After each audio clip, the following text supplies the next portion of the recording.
वज़ीर आज़म शहबाज शरीफ की ज़ेर सदारत पार्लियामेंट हाउस में नून लीग की पार्लिमानी पार्टी का इजलास हुआ। वज़ीर आज़म ने पार्लिमानी पार्टी को बजट के हवाले से एतमाद में लिया। इजलास से खिताब में वज़ीर आज़म ने कहा कि साजिशी टोले ने मुल्क की सलामती को खतरे में डाला। बजट में जिस कदर हो सका आम आदमी को रिलीफ देंगे।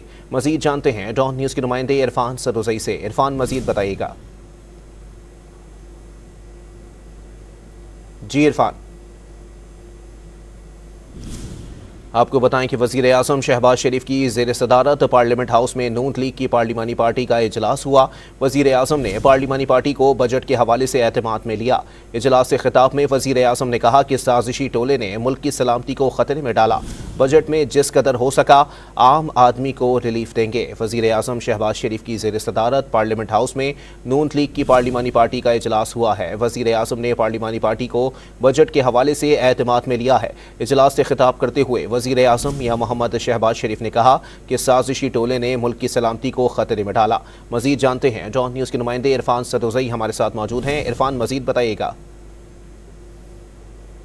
जी, मुस्लिम लीग नून की पार्लिमानी पार्टी का इजलास खत्म हुआ है। इजलास की सदारत मियां शहबाज शरीफ ने की है, जिसमें वजीर खजाना मोहम्मद औरंगजेब भी मौजूद थे। उन्होंने जो बजट है उसके हवाले से जितने भी लीगी रहनुमा थे मौजूद उनको ब्रीफ किया और बजट के जो खदोखाल है वो बताया। जितने भी रहनुमा शरीक थे हमारी उनसे बात हुई, उन्होंने ये मतलब डीपली जाके ये नहीं बताया कि बजट में किस तरह का रिलीफ दिया जाएगा, लेकिन ये जरूर कहा कि मियां नवाज शरीफ की हिदायत हैं कि आम आदमी को बजट में रिलीफ दिया जाए जबकि अशराफिया के ऊपर टैक्स लगाया जाए।